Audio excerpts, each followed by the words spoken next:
예수님께서 최후의 만찬 마지막 식사를 제자들과 하시고 그리고 감람산으로 가십니다. 감람산에 가셔서 늘 예루살렘에 오셨면 감람산에 기도하는 곳이 있었습니다. 감람산이 큰 산이 있거든요. 남산이다. 남산에 갔다 그러면 남산 어디로 갔냐? 근데 그 감람산에 겟세마네라고 하는 그 동산, 그 예수님의 또 다른 제자 중에 한 사람이 가지고 있던 개인 소유의 동산입니다. 거기 지금도 가면 그 예수님이 기도하셨던 그곳에 올리브 나무, 감람나무가 천년, 보통 한 천년, 올리브 나무는 기본 수명이 500년, 천년 가는데 그 지금 있는 감람산에 있는 나무 한 7그루 정도는 거의 2000년 된, 그래서 저 나무 어느 곳에서 우리 주님이 기도하셨던 장소 아닐까. 거기서 예수님 기도하시고 그리고 체포되십니다. 기도를 마치시고 온전히 순종의 결단을 하고 난 다음에는 완전히 맡기세요. 어떤 의미로는 아무것도 하지 않으십니다. 그냥 체포되시고 그리고 정말 말도 안 되는 재판을 다 받으시고 밤중에 붙들리고 가시고 그리고 미리 준비된 제사장들 집에서 정말 원래 유대인들은 절대로 해가 떨어지면 재판을 하지 않습니다. 한밤중에 안나서에게 먼저 가서 예비 신문을 받으시고 그리고 당시 현직 제사장인 가야바의 집에서 공회가 열렸고 공회에서는 다른 아무리 증인을 갖다 대고 추궁을 해도 딱히 예수님을 죽일 만한 죄를 찾지 못하다가 아주 직접 대제사장이 물어봅니다. 네가 하나님의 아들이냐? 그랬더니 네가 그 말을 했도다. 그럴 때 무슨 말이 더 필요하냐? 감히 사람이 자신을 하나님의 아들이란 말은 사실은 하나님과 동등하다는 말입니다. 하나님과 아들은 동일합니다. 하나님 아들이라는 말은 내가 하나님이다는 선언하고도 똑같은 말입니다. 그랬더니 대제사장과 거기 있는 사람들이 옷을 찢으며 더 이상 들어볼 게 없다. 하나님을 모독하는 자, 사람 주제에 하나님이라고 한 자를 하나님이 하나님이라 그러셨는데 아들이 아들이라 그러셨는데 눈이 감겨 있고 불신했던 시기심으로 가득 찼던 어떻게 하면 예수를 죽이고자 애썼던 그들에게는 정말 신성모독죄로 들려서 예수님을 신성모독죄로 바로 사형을 하지만 자기들은 죽일 권한이 없고 실제로 진짜 신성모독죄라면 돌을 던져야 됩니다. 스데반에게 돌을 던져서 죽였듯이. 근데 순교자로 만들 의사가 없었어요. 예수님을 정치범으로 반란자로 그렇게 십자가에 내몰기 위해서 빌라도에게 가서 예수님을 십자가에 못 박으라고 요구합니다. 빌라도는 3번이나 내가 죽일 죄를 아무것도 찾지 못했다 그랬지만 계속해서 압력을 넣습니다. 십자가에 못 박아라, 십자가에 못 박아라. 자신을 왕이라고 하는 자를 풀어주는 것은 가이사의 사람이 아니다. 우리에겐 단 한 사람의 왕, 가이사 외에는 왕이 없다. 그럼 유대인들, 특별히 대제사장과 서기관과 바리새인들은요, 어떤 경우에도 하나님 외에는 우리에겐 다른 왕이 없다고 해야 됩니다. 예수님이 너희 왕이 아니냐 그랬더니 우리는 가이사 외에는 다른 왕이 없다. 저를 놓아주면 가이사의 충신이 아니다. 예수님을 죽이기 위해서 스스럼없이 가이사를, 로마 황제를 우리 왕이라고 했던 그들, 결국은 빌라도가 굴복하고 예수님을 넘겨주십니다. 그렇게 해서 채찍당하고 조롱당하시고 그리고는 그 예수님이 십자가에 못 박힌 시간, 그 관정에서부터 그 로마 총독의 관정으로부터 그 예수님 십자가에 못 박힌 비아 돌로로사, 그 고난의 길, 지금도 그 길이 있습니다. 그 길에 보면 14군데 그 예수님이 십자가를 지고 갔을 때 일어났던 일들, 처음 쓰러졌던 곳들, 예수님께서 베로니카라는 여인이 예수님에게 수건을 주고 그 피땀을 닦아내신 그 수건, 나중에 보면 그 수건에 예수님의 얼굴이 그대로 남아 있었던 그건 캐톨릭의 전성이에요. 그리고 예수님의 어머니 두 번째 쓰러졌을 때 예수님의 어머니가 와서 예수님을 보신 장소, 그리고 구레네 시몬이 예수님의 십자가를 지신 장소, 그렇게 해서 14철을 지나서 결국은 한 중앙에 다른 두 강도와 함께 예수님은 죄인의 괴수로 한복판에 매달려서, 왜냐하면 죄인과 동등하게 죄인 중에서도 괴수라는 걸 가운데 한복판에 두 사람의 죄수와 함께 십자가에 못 박았던 시간이 아침 9시였어요. 말도 안 되는 일이죠. 그 사형 판결을 내리고 몇 시간도 되지 않아서 예수님이 십자가에 못 박히십니다. 그렇게 해서 9시 십자가에 못 박혀서 33절에 보시면 같이 읽겠습니다. 33절 같이 함께 읽습니다. 시작. 제6시가 되매 온 땅에 어둠이 임하여 제9시까지 계속했다. 6시는 더하기 6을 해야 돼요. 더하기 6을 하면 12시입니다. 정오죠. 정오에 그때 갑자기 태양이 제일 밝을 때가 정오에서 오후 2, 3시까지입니다. 가장 태양이 밝을 그때 온 땅에 어둠이 임하여, 무슨 일식이 가끔 있잖아요. 달하고 태양하고 지구하고 딱 일치가 되었을 때, 한 방향으로 일치가 되면 그때 잠깐 달이 해를 가릴 때 일식이라 그래요. 근데 일식은 잠깐이에요. 워낙 속도가 있잖아요. 지구도 돌고 그리고 이 달도 돌고 그러기 때문에 속도가 있기 때문에 일식을 볼 수 있는 시간은 1시간이고, 일식이 일어났다고 하더라도 세상이 캄캄하지는 않습니다. 근데 무려 3시간 동안 온 땅에 어둠이 임하였다. 온 땅에 임한 어둠. 근데 마가복음은 그 십자가에 못 박힌 예수님의 입에서 나온 첫 번째 예수님의 외침. 우리 보통 알기로 예수님이 십자가에서 가상 7원 7가지 말씀을 하셨잖아요. 네, 그 7가지 말씀은 나중에 다 증인들을 통해서 저들의 죄를 용서하옵소서, 그리고 어머니를 맡기면서 요한아 내 어머니다, 보라 내 아들이다, 그리고 정말 한편 강도를 용서하시고 오늘 네가 나와 함께 낙원에 있으리라, 그런 말들도 나중에 다 증인들의 입을 통해서 주님께서 그 말씀을 하신 것을 기억했지만, 그때 현장에 있었던 모든 사람들이 동시에 들었던 소리가 있어요.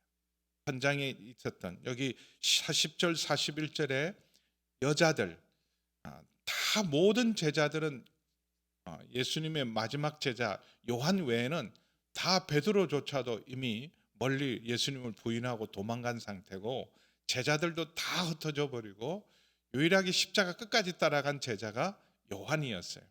아마 가장 어렸기 때문에 그 당시 여자들이나 어린아이들은 이렇게 무슨 뭐 소요가 일어나고 막 이런 반란이 일어날 때 남자들은 잡아가고 죽이지만 여인들과 어린아이들은 그래도 관용을 베풀어서, 아마 제일 나이가 어렸던 요한은 로마 군병이 봐도 별로 주목하지 않았던 것 같아요.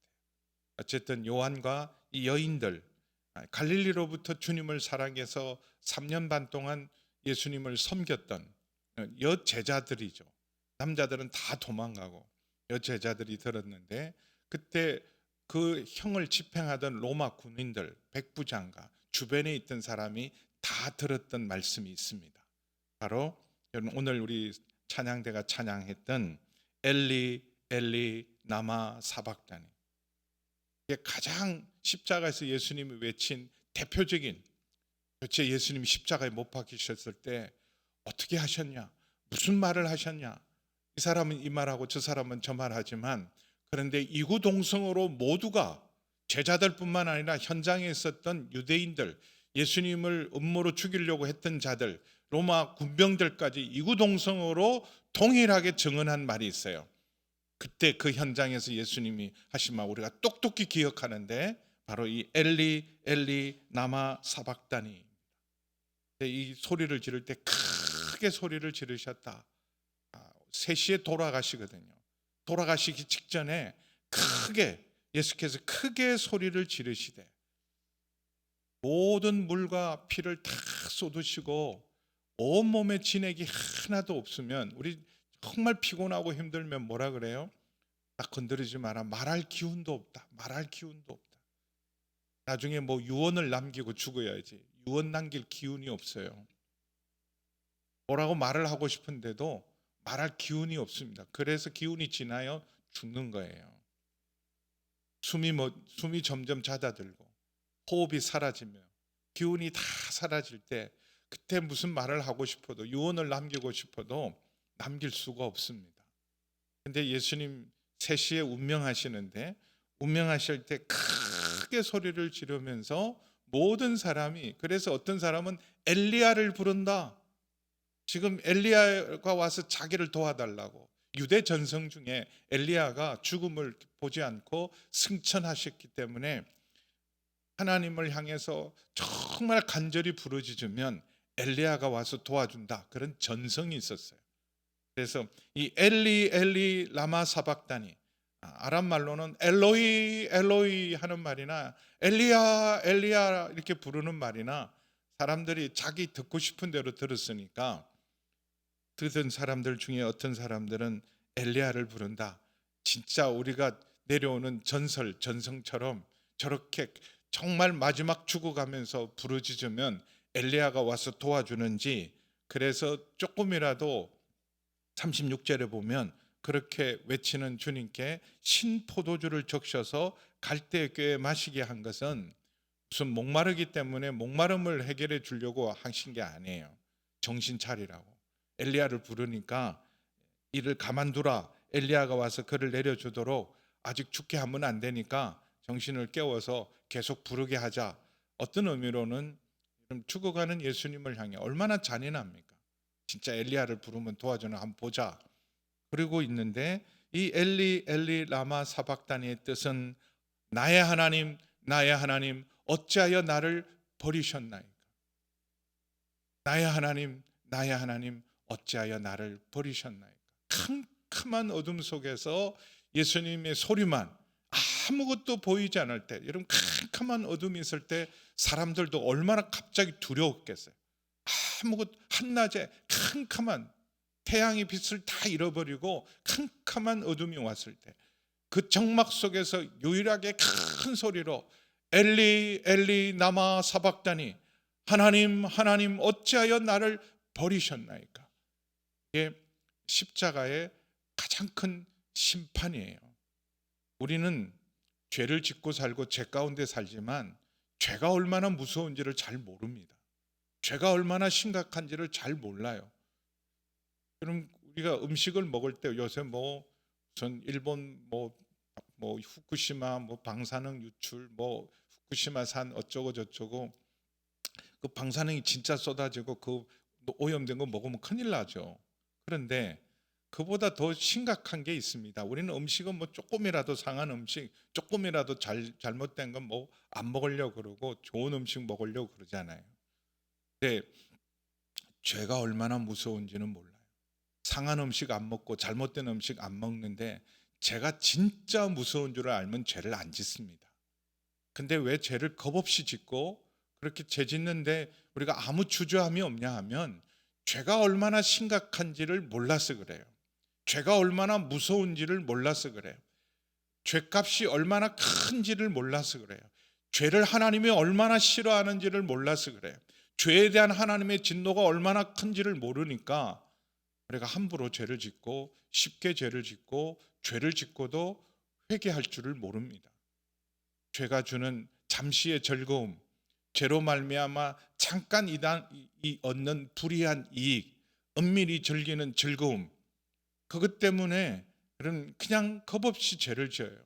그리고 죄를 짓다 보니까 점점 양심은, 점점 맑고 밝은 양심, 선한 양심은 점점 죽어가고, 양심마저도 마비되어 가면서 이제는, 처음에 사실은요, 죄는 처음 짓는 죄가 제일 힘들어요. 처음 간음하기가 힘든 거예요. 처음 거짓말하기가 힘든 거예요. 살인을 할 리도 없지만 살인한 사람이 또 살인합니다. 거짓말한 사람이 또 거짓말하고, 간음한 사람이 또 간음하고, 바람 피운 사람이 또 바람 피우고. 해보니까 뭐 그렇게 처음 재질 때는 뭐 큰일 날 것 같고 날벼락 떨어질 것 같지만, 근데 해보니까 뭐 별거 아니네. 그러면서 양심은 점점 강팍해지고, 죄에 대한 두려움과 하나님을 두려워하는 마음도 사라지고, 그래서 실제로는 중독되어 가는지를 모르는 거예요. 지금 우리 사회에 지금 마약이 심각합니다. 아이들 학원가에서 이거 졸업 오지 않고 공부 잘하게 하는 정신 차리는 드링크니까 막 나눠주고, 그게 마약이에요. 심각합니다. 우리나라가 마약 청정국이었는데 지금 마약이 어마어마하게 지금 퍼지고 있습니다. 근데 그런 것들을 우리 자꾸 마약을 먹다 보면 먹는 사람 또 먹거든요. 죄가 그와 같습니다. 우리 심정을 우리 양심과 하나님에 대한 두려움을 마비시키고, 그렇게 계속해서 죄에 빠져들게 하면서, 죄가 얼마나 심각하고 무서운지.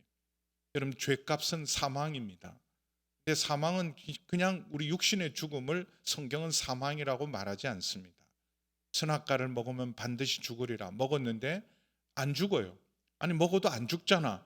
근데 이미 자기 자신 안에 하나님과의 두려움, 벽이 생기기 시작하고, 아담과 이브 사이에도 관계가 깨지고 만물과의 관계가 깨지면서 영혼의 죽음, 둘째 사망이 진짜 사망입니다. 한 번 죽는 것은 정한 이치지만 죽음 후에는 심판이 있고, 그 심판은 영원한 불못에 대한 심판, 둘째 사망의 해입니다. 그래서 그 죄값이 얼마나 심각한지, 하나님의 진노를 다 받아야 하는 것이 얼마나 무서운 건지를 유일하게 아셨던 분이 예수님이세요. 그래서 십자가를 지러 오셨어요. 한치의 흔들림이 없이 십자가를 지기 위해서 골고다까지 겟세마네까지 오셨던 예수님께서 기도하는데, 공생의 내내 40일 처음 시작할 때 금식 기도할 때도 그런 기도를 하지 않았어요. 때로는 주님이 밤이 맞도록 기도할 때도 그런 기도를 한 적이 없어요. 근데 십자가를 지시기 위해서 흔들림 없이 그 길을 오셨던 예수님, 겟세마네 동산에 들어갈 때만 해도 찬미하며 들어갔던 예수님께서 기도할 때 처절하게 기도하십니다.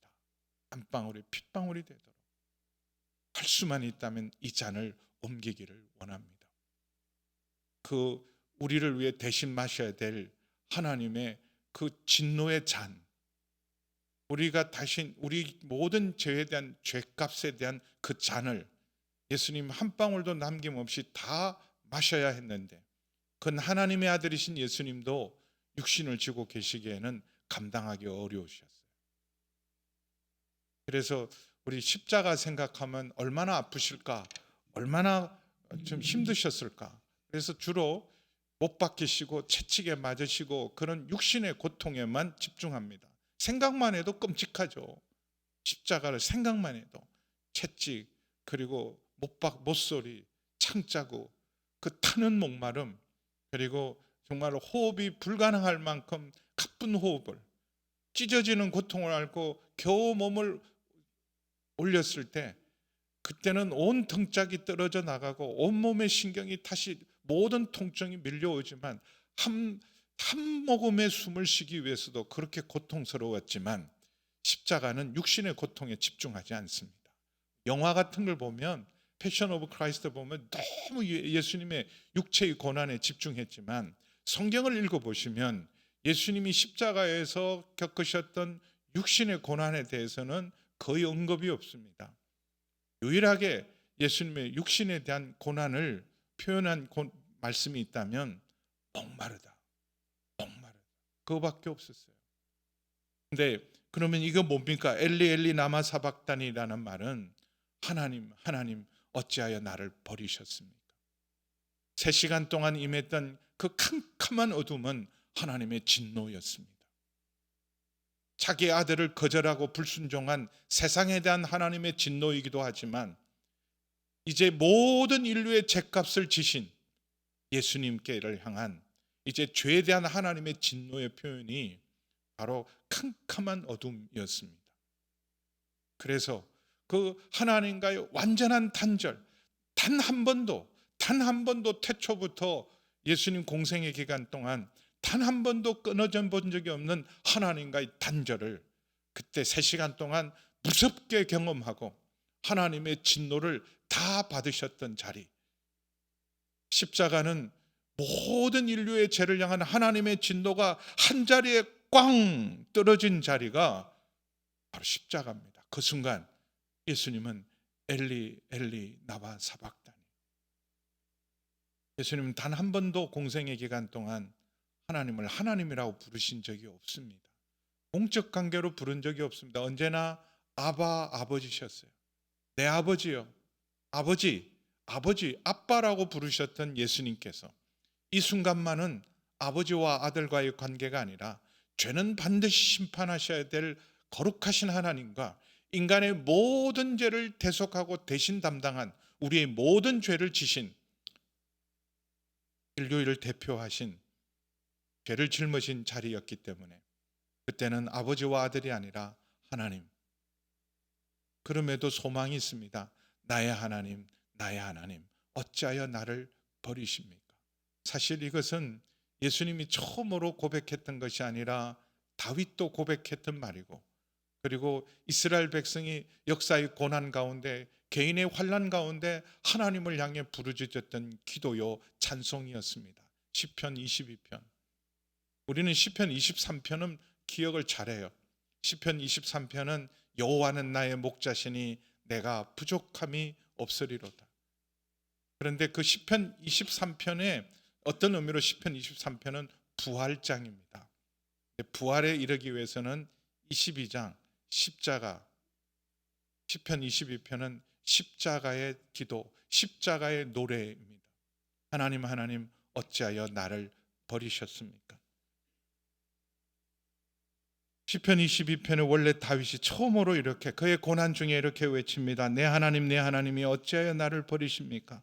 어찌하여 나를 멀리하여 돕지 아니하시오며 내 신음소리를 듣지 아니하시나이까? 내 하나님이여 내가 낮에도 부르짖고 밤에도 잠잠하지 아니하오니 응답하지 아니하시나이다. 나는 벌레요 사람이 아니라 사람들의 비방거리요 백성의 조롱거리입니다. 나를 보는 자는 다 나를 비웃으며 입술을 비축거리고 머리를 흔들며 말하되 그가 여호와께 의탁하니 구원하실 걸, 그가 기뻐하시니 건지실 걸 하나이다. 나를 멀리하지 마옵소서. 환난이 가깝고 나를 도울 자가 없나이다. 많은 황소가 나를 에워싸며 바산의 힘센 소들이 나를 둘러쌌으며 내게 그 입의 벌림이 찢으며 부르짖는 사자 같습니다. 나는 물같이 쏟아졌으며 내 모든 뼈는 어그러졌으며 내 마음은 밀락 같아서 내 속에서 녹았으며 내 힘이 말라 질그릇 조각 같고 내 혀가 입천장에 붙었나이다. 주께서 또 나를 죽음의 진토 속에 두셨습니다.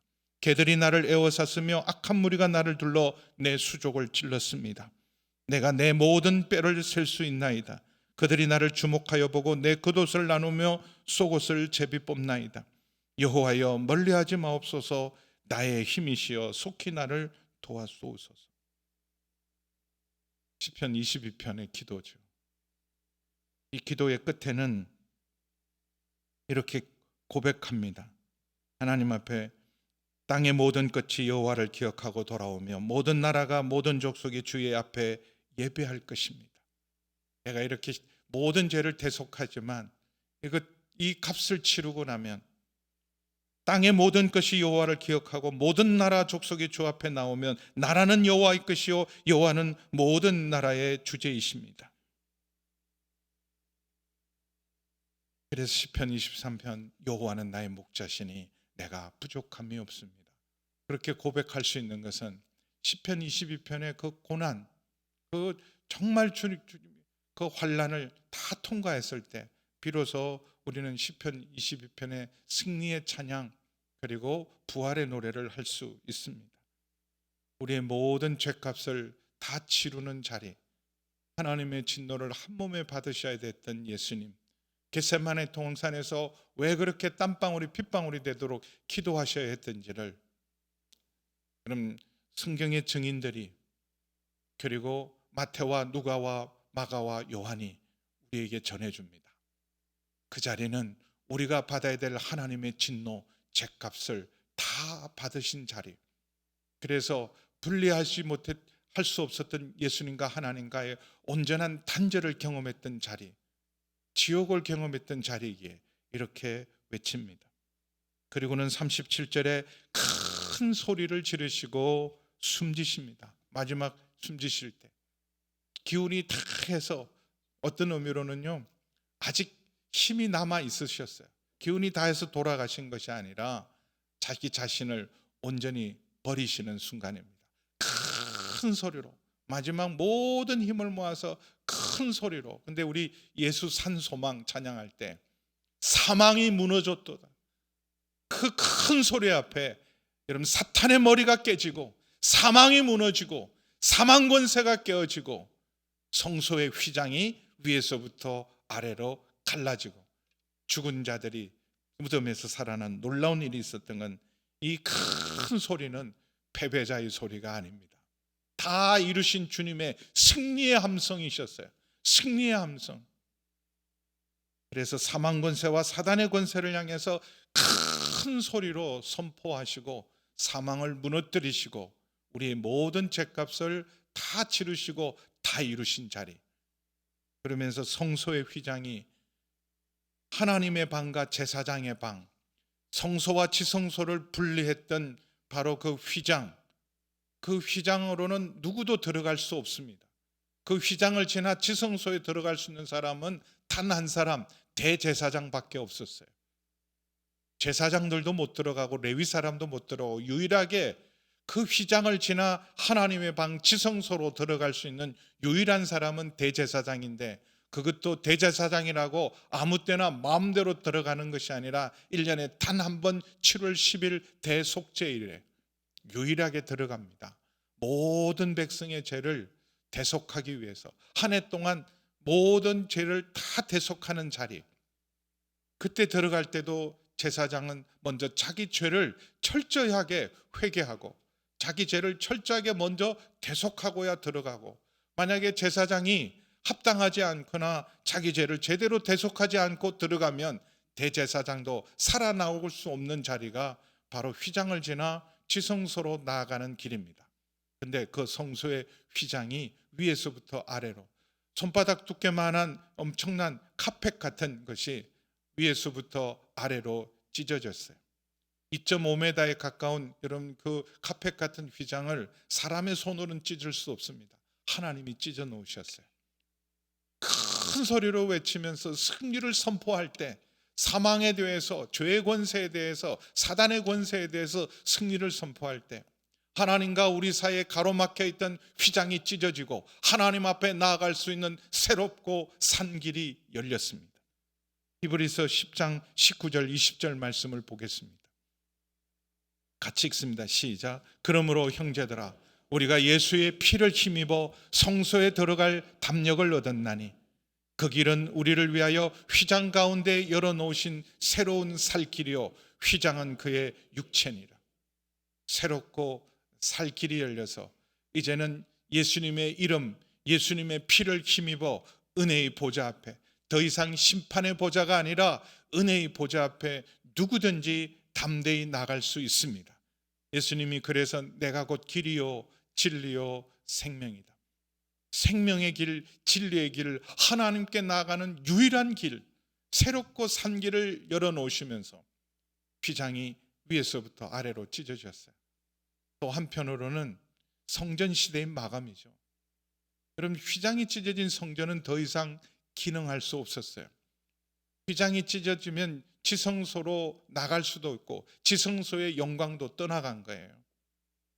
주께서 십자가에 달리기 때문에 더 이상 제사장이나 성전 제도나 제사를 통해서 하나님께 나아갈 길은 이제는 끝났고, 이제는 유일하게 십자가에서 우리 모든 죄를 담당하시고 다 이루신, 그래서 하나님 앞에 나아갈 수 있는 새롭고 산 길이 되신 주님만을 의지하고 예수의 피를 힘입어 주 앞에 나가는 길을 여신 줄 믿습니다. 마지막으로 이 장면, 예수님이 돌아가시면서 나의 하나님, 나의 하나님, 어찌하여 나를 버리셨습니까? 큰 소리로 부르짖으며 돌아가시는 모습을 가장 가까이에 지켜본 사람의 고백입니다. 39절 함께 읽습니다. 시작. 예수를 향하여 섰던 백부장이 그렇게 숨지심을 보고 이르되 이 사람은 진실로 하나님의 아들이었도다. 기적을 행하고 능력을 행하고 주옥같이 아름다운 설교를 하는 예수님을 만나서 진짜 하나님의 아들이다 이렇게 고백하지 않았어요. 십자가를 지신 예수님 6시간 동안 지켜봤어요. 가장 가까이에서 예수님이 십자가에 못 박히신 것을 가장 가까이 지켜봤던 그 예수님을 직접 십자가에 못 박았던 현장 책임자 백부장, 그는 수많은 사람이 십자가에서 죽어가는 모습을 지켜봤습니다. 그런데 그의 결론이에요. 십자가에 못 박힌 예수님은 사람이라면 이렇게 반응할 수 없어요. 십자가에서 6시간 달리신 주님의 모습을 보고 백부장은 누가 시키지도 않고 그 마음 중심에서 이렇게 그의 입이 열어서 감탄하듯이 이렇게 말합니다. 그는 진실로 하나님의 아들이었다.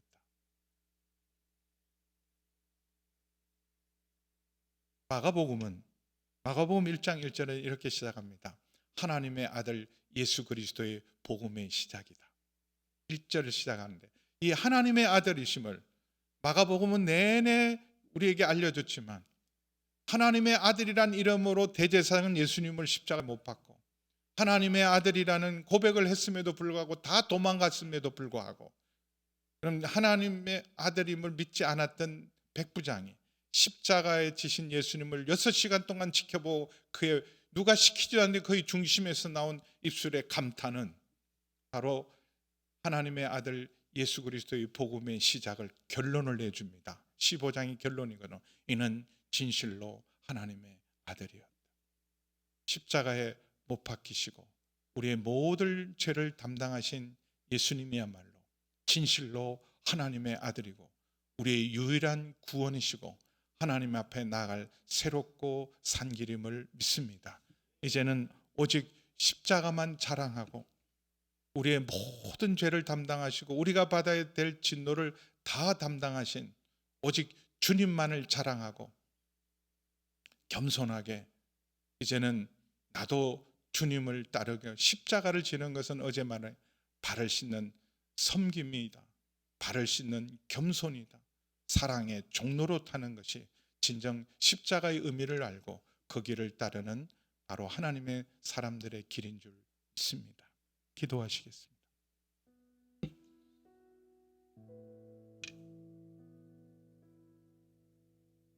예수님, 하나님의 아들이신 예수님,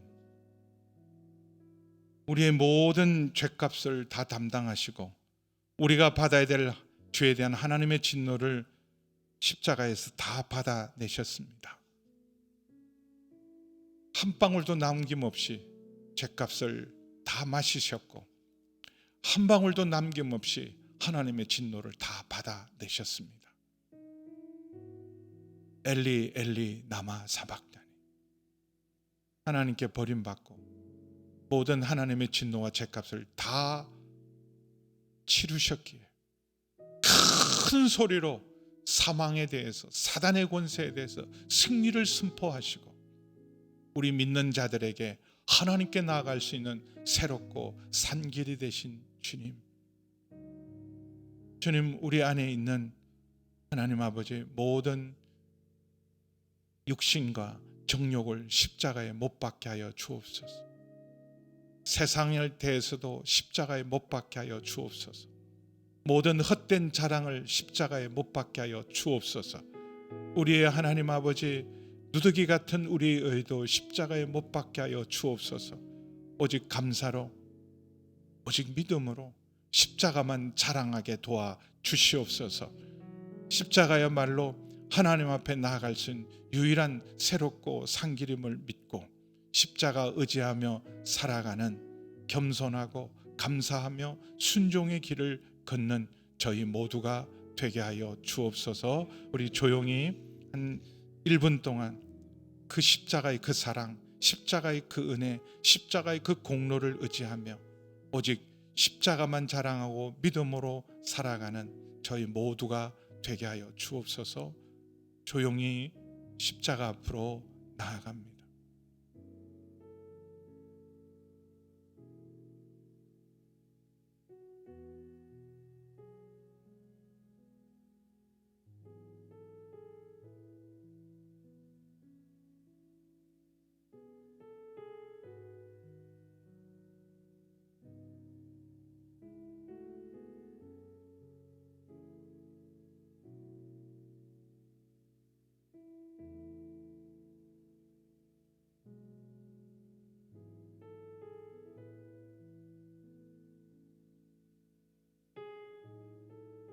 엘리 엘리 나마 사박다니, 나의 하나님 나의 하나님 어찌하여 나를 버리셨습니까?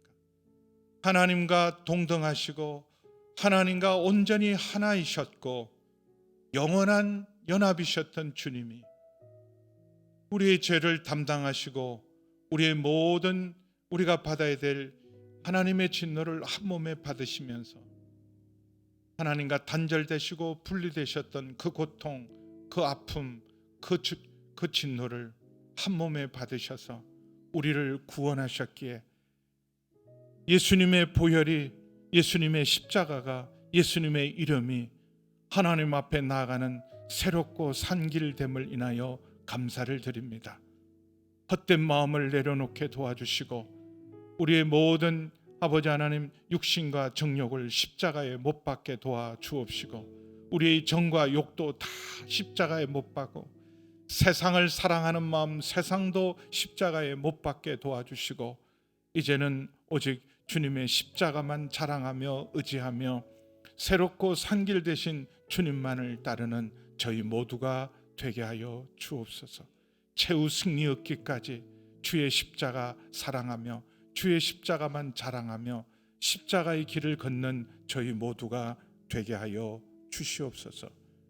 이제는 우리 주 예수 그리스도의 은혜와 우리 하나님 아버지의 그 크신 사랑하심과 성령 하나님의 거룩하신 교통하심의 역사가 십자가의 그 은혜 그 사랑을 알고 우리도 그 십자가 든든히 의지하며 십자가 붙들고 끝까지 순종의 길을 걷기로 결단하는 새벽을 깨우는 우리 모든 성도님들과 기도의 제목과 우리 모든 선교사님들 위해 함께 하시기를 간절히 축원하옵나이다. 아멘.